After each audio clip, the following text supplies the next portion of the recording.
Hello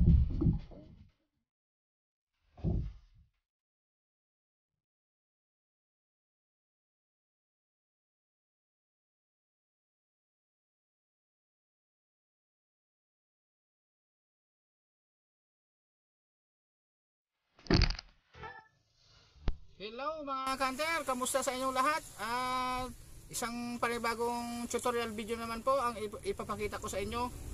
Yung sa in-upload kong sa Biki na sa Biki Fishing sa Ambulong Reef. Yung mga nahuli ko ay silver scabbard, pomfret fish, white snapper at saka red snapper. Marami kasing nagtatanong sa comment mga kanter kung paano daw gawin yung pain doon sa ganong isda.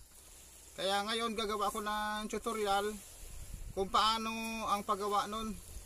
Ang ipapakita ko lang muna mga hunter ay kung paano gawin yung pagtali sa hook ng pain na tirilin. Bali dalawang video ito mga hunter ang i-upload ko, magkasunod na video, part 1 at saka part 2. Sana sundan po ninyo mga hunter para magka-ideya kayo kung paano tayo makahuli ng ganong isda sa mga bahura. Alam ko may mga bahura din dyan sa inyo, kung katulad ko rin kayo mga mangingisda na mahilig mag-fishing, ay sana makatulong ito mga kanter yung paggawa ko ng ganitong tutorial. Bago nga pala tayo magsisimula mga kanter ay magsha-shoutout po muna ako kasi maraming gusto magpa-shoutout, kaya isisingit ko na lang din itong shoutout. Okay mga kanter, shoutout po kay Wilbin Francis Coronel, shoutout kay Buholano Ta, shoutout kay Fitness Bar TV, shoutout kay Renerick Pradehas, shoutout kay Richard Robiso, at kay Kaudong Official. Shoutout sa inyo mga sir. Simulan na natin mga kanter para hindi tayo matagalan sa ating gagawing video. Okay? Ayan mga kanter, kailangan na natin ng ganitong hook. 562 ito, Mustad ang brand niya. Ayan, ganito siya kalaki. Ayan. Ito yung ginagamit kong hook sa Biki. At saka may gunting tayo, at saka ito yung crystalite na pakintab.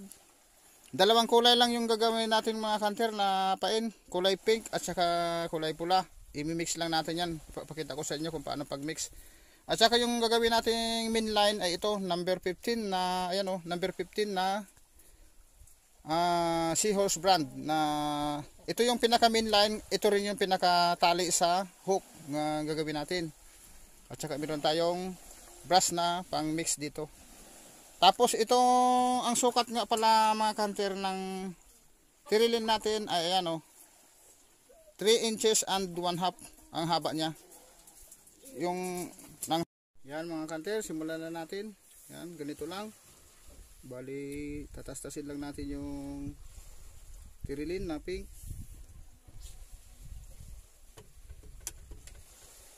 Yan.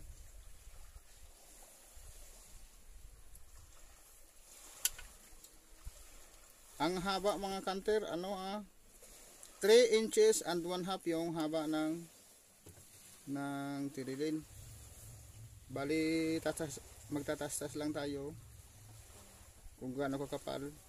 Ang tansyahin na lang natin mga kanter kung anong gusto natin ang kapal ng ating pain para okay siyang tingnan sa ilalim ng dagat. Yan. Tapos tatastasin din natin itong nabubulol na tayo. Tatastasin din natin itong pula. Yan nga pala mga kanter, yung doon sa mga gusto ko ring i-share sa inyo mga kanter, kung gusto nyo ring mag-vlog katulad ko mga kanter, ay simulan nyo na po mga kanter kasi makakatulong din ito sa ating hanap buhay, lalo na kung ma-monetize yung ating channel. O yan mga kanter oh. Kung may mga anak kayo na marunong mag-edit ng video at mag-upload sa mga YouTube, magpagawa na kayo mga kanter at kunan nyo rin ng video yung mga fishing activities nyo sa laot. Sayang din naman mga kanter kasi baka malay nyo swertihin kayo sa pagbablog, napakalaking tulong po ito mga kanter bilang isang vlogger. katulad ng ibang mga sikat na sa YouTube na mga mangingisda na vlogger. Malaking tulong mga kanter. Kaya kung mahilig din kayong gusto nyo rin mag vlog ay gawin nyo na mga kanter. O ayan mga kanter, na mix na natin siya. O. Pink siya at pula. Mas lamang mga kanter yung pink ha, yung pag ano natin, mas lamang yung pink kaysa sa pula.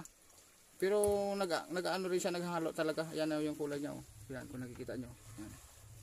Ganyan siya kakapal. Tapos lalagyan natin ito ng crystalite. Ito yung crystalite. Crystalite ang tawag dito mga kanter. Na-order din to sa mga Lazada. Sa Lazada meron ito mga kanter na-order. 60 pesos mga kanter ang isang balot nito.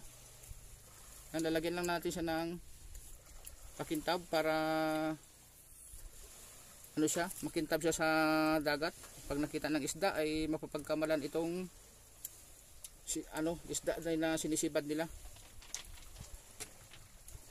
Napaka-effective nito mga hunter sa sa white snapper. Sa red snapper kumakain din mga hunter. At saka yung silver scabbard. Ang lalaki pa naman ng mga silver scabbard na nahuhuli ko. Yan, tapos ito yung number 15 din ito mga hunter, yung pantali natin. Yan, ito na yung hook. Yan, ganyan lang oh. I-ano lang natin siya sa hook. Ayan oh, igigitna natin. Yan, ganyan oh. Yan kung nakikita nyo oh, yan. Gitna siya, medyo mahaba siya dito sa hook. Yan, paggitna lang ang yung pagtali. Ganyan lang yung pagtali oh. Yan. Tapos igaganyan nyo lang oh. Yan. Sana masundan nyo mga kanter, makita nyo. Yan oh, dadandahanin ko lang. Isa. Tika lang. Nabubuhol.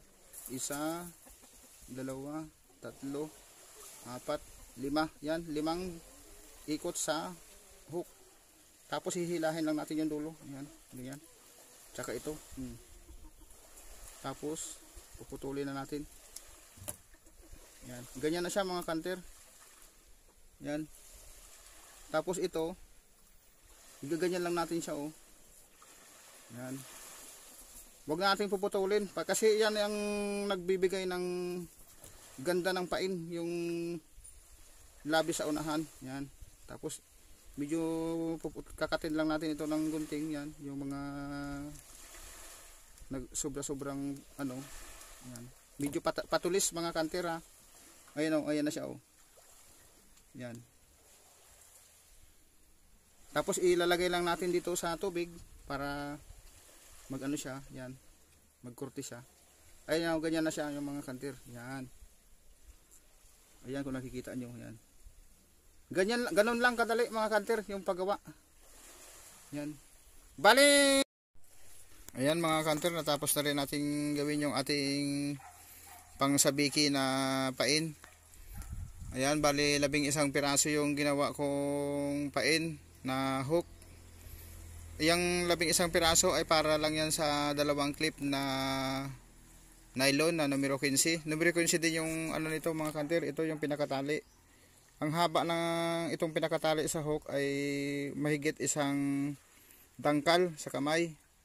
Mahigit 1 dangkal ang haba niyan kasi para pagkabit natin doon sa main line ay may mahahawakan tayong allowance, tapos saka na lang natin puputulin yon para may kabit natin na maayos. Abangan nyo na lang mga ka-hunter yung kasunod na video nito. Doon ko ipapakita yung kung paano siya itali sa main line at kung paano ang pag-aryan nito at ang paggamit nito, ang tamang paggamit nito pag nandoon na tayo sa bahura, sa laot. Ituturo ko rin sa inyo mga ka-hunter. At saka yung bago pangalan pala sa aking channel na nanonood ay huwag na po kayong mahiyang mag-subscribe po at i-click yung notification bell para lagi po kayong updated sa mga fishing video na ina-upload ko at mga tutorial video. Bali ituturo ko sa inyo mga hunter yung mga tips tungkol sa iba pang mga fishing na nalalaman ko. At huwag po kayong mahiyang magtanong mga ka-hunter at mag-comment sa aking mga video. Kung ano po yung mga katanungan nyo, sasagutin ko po ng maayos. Yun lang mga kanter, abangan nyo yung kasunod na video nito para makatulong naman ako sa inyo at masubukan nyo dyan sa inyong lugar. Alam ko may mga bahura din dyan sa inyo. Sana isa ito na makatulong sa inyo sa ating pangingisda, dahil lahat naman tayong mangingisda ay pwede tayong mag-adapt ng ibang pamamaraan ng pangingisda sa ating mga lugar para naman ang sa ganun ay kumita tayo.